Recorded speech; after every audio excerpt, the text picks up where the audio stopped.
Good morning, you all. I hope you guys are having a great morning so far. God gave me a few words last night that I have to put out, but I'll probably kind of just mix it in together.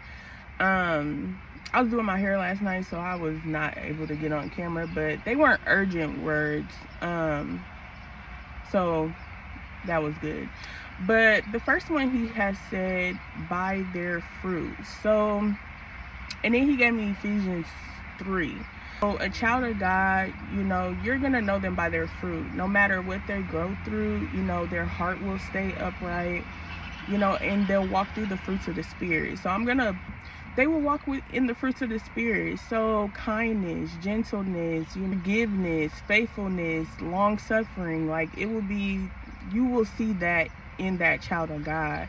Now, I will say it does take time for us to get to that point. It's not an overnight process, but as you keep growing your relationship with God, you start to want to be like that because your heart starts to want to be like Christ, if that makes sense.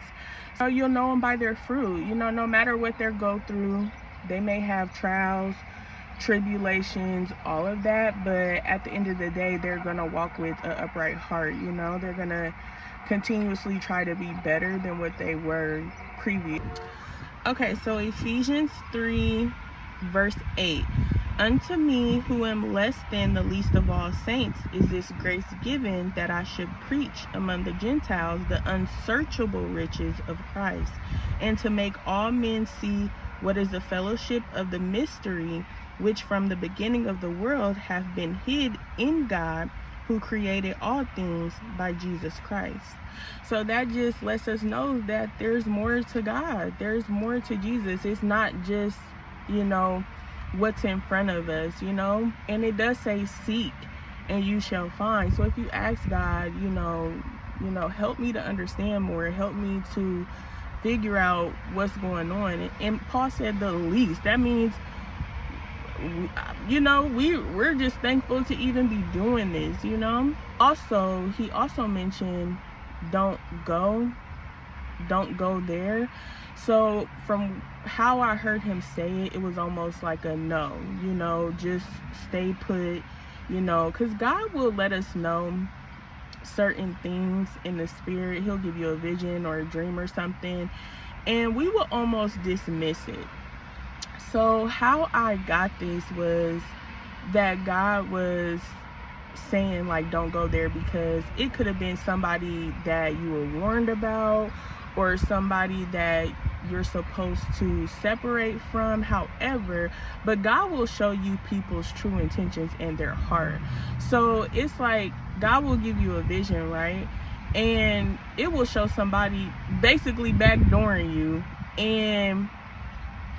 but in front of your face, they're smiling at you. You see what I'm saying? So it's almost like our people perish for lack of knowledge, because God will show you something. Sometimes he shows us multiple times, but we won't listen. But that was me as well. I was shown things multiple times and could not grasp it. And we don't want anything to happen if God is already showing you. So now you're around a person that really deep in their heart, they hate you. They don't like you. They really wish ill on you. They're jealous of you. So now you're around that person, but God just showed you that they want to backdoor you, and that's really what they want to do. So just take heed and be cautious and careful about that. Always take heed and take everybody back to God, because you just want to make sure that, you're safe, because God's plans is to prosper you, not to harm you. But sometimes as humans, we can put ourselves in harm's way, even though God is trying to keep us. But okay, you guys, I hope you guys have a good rest of your day, and I will talk to y'all later. All right, bye.